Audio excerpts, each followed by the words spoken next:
Having lived each third of my life in a different country, I gathered plenty of stories of how saying yes with blind optimism and no roadmap has been the key to my successes. But today, I want to share with you someone else's story.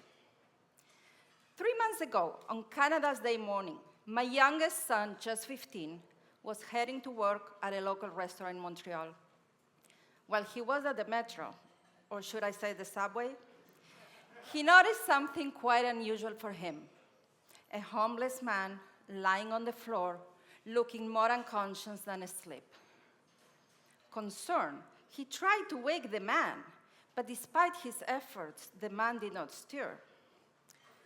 People passing by were glancing at him as if sharing the concern with him.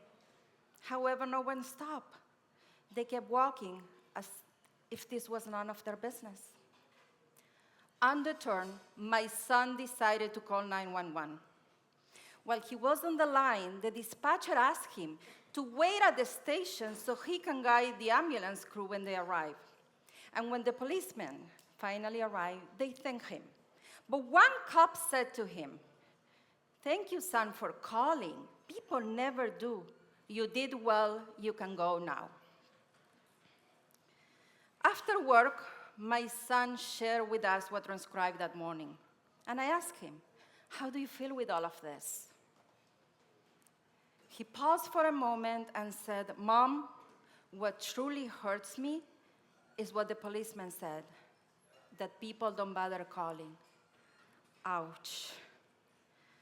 I could see the disappointment in his eyes, and it struck me deeply.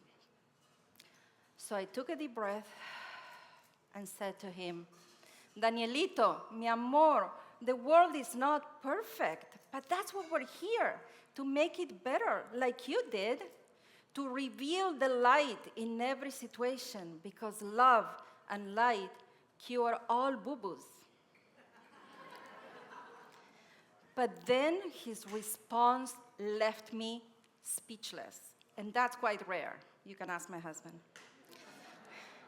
He said, "Mom, I feel perplexed by people who don't believe in God, but I understand you can see God, and that's a barrier for many people to believe in something that you cannot see. But people are not invisible. How can you ignore another person or say no to another human being?"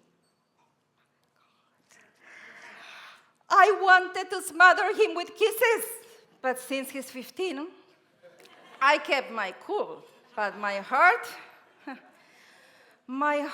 was filled with pride and gratitude for the 3 beautiful children we have.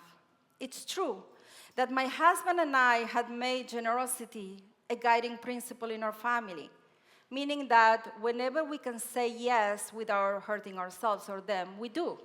And I know children watch and learn from their parents. But this was something else. It was only as I listened to him recount the story at the dinner table that the true power of yes dawned on me. While before, I saw it as having the courage to say yes to opportunities and figure out the how later. Now, I see it as a commitment. The commitment to act on the values and the changes we want to see in the world. Here's a funny fact. Most people, when they're asked, "Are you a good person?" they will say yes. And that's because we judge ourselves based on our good intentions.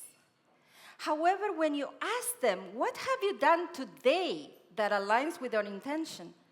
they might actually fall short. You see, the true power of yes lies beyond the intention. It is when we cross from intention to action that we actually activate that power. Maybe that's why I became an engineer and then a coach. Both harness the power of turning ideas into reality. I want to leave you with a final thought. What my son did that morning was beyond believing in people. He crossed that bridge from intention to action. And here's what I believe. We all have the power to change the world one yes at a time, because it's one world, one mission, and many of us. Thank you.